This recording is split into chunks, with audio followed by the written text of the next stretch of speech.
Hello, today is the 11th. It's Wednesday, the 11th of December. And we are back to having one more kind of split day to make up kind of some of the time that was lost in the 2 hour late start on Monday. So if you're in hour one, you're going to wait, fast forward a little bit. If you're in hours 3, 5, 6, and 7, this is what we did.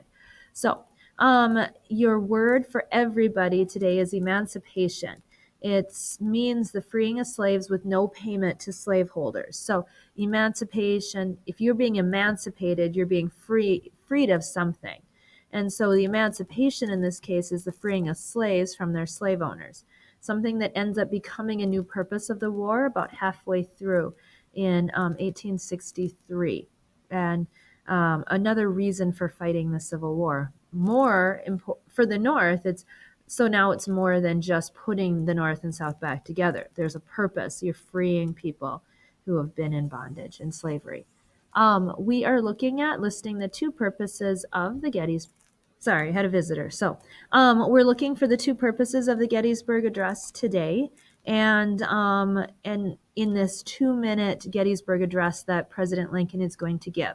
So we'll start with a little background. And this is going to be this PowerPoint. You can watch along here, but it's also going to be located in Schoology in our purple folder.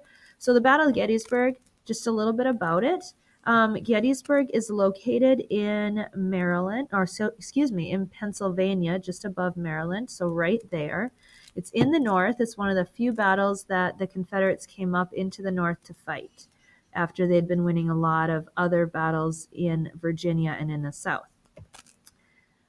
It was 3 days of fighting, July 1st, 2nd, and 3rd of 1863. It ended up being a Union victory. You can see there were a ton of people involved in this battle, 165,000. There were more north than south. I think it was 90,000 to 70,000 about. So there were more northern, which makes sense. The population in the north was greater, so they had a larger military.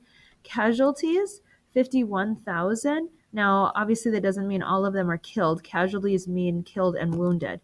So we did have a number, almost 7,000, just over 7,000 outright killed in the battle. Many more wounded, and some of these will later die from their wounds, or at least not able to fight in future battles with their wounds. And then a whole bunch that are missing or captured. So we don't know what happened to them one way or the other. And there's where the information comes from for this. So it was a pretty intense 3 days of fighting, one of the few Union victories. Afterwards, they had to figure out what to do with all of the soldiers that had died. And so hastily, after some bodies had been collected by family and by people, the rest were quickly buried in shallow graves after the battle. But 4 months after the battle, shallow, small graves are just not going to cut it. Especially soldiers that gave their lives for the United States, we want to give them a proper burial, and so they started to build this cemetery and properly bury them. And so this cemetery was started. This is more how it ended up years later with the monument, and here's a closer look at the monument that's in the center of it. And there are 3,500 soldiers that are buried here, and so it was decided that they would dedicate this cemetery and open it and recognize what happened. And so on the day of dedication, Abraham Lincoln was invited to come and give a speech to help dedicate it. And that's what we're going to look at today is the Gettysburg Address. Now, he's going to give a 2-minute speech, and it is really a powerful speech. In 2 minutes, he said a whole bunch, and that's what we're going to look at today. And this supposedly is the only picture that was taken at this Gettysburg, at this dedication of the cemetery. And right there is Abraham Lincoln. And the story goes that Abraham Lincoln assumed his Gettysburg Address was horrible because nobody applauded, nobody said anything.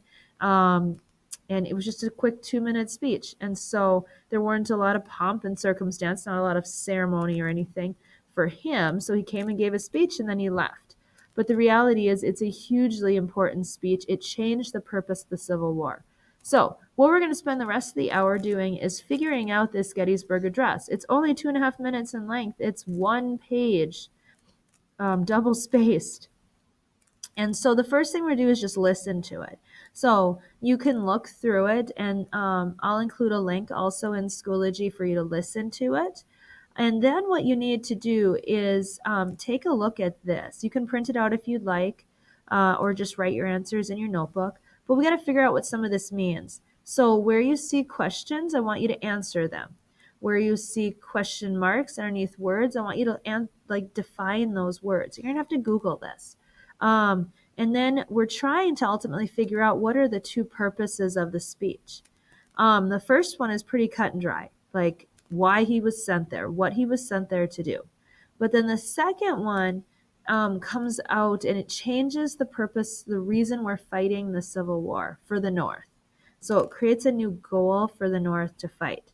So see if you can, by answering these questions, figure out what the second purpose of the speech is. Once you think you got it, come and ask me, and I'll confirm or help you figure out what were the first and second purposes of this speech. It's a very important speech. Like I said, it changes the reason the North is fighting the Civil War. So take your time, walk through this. It's not easy. We're taking the whole class period basically to do this. So, and I'll give you a hint. The second purpose really is what we think of why the Civil War was fought. So that might help you a little bit. But take your time, run through that, make sure you figure that out. And then come talk to me. If you have any other questions, let me know. Otherwise, that really is what we did today on our Wednesday Snap Day. Have a great day.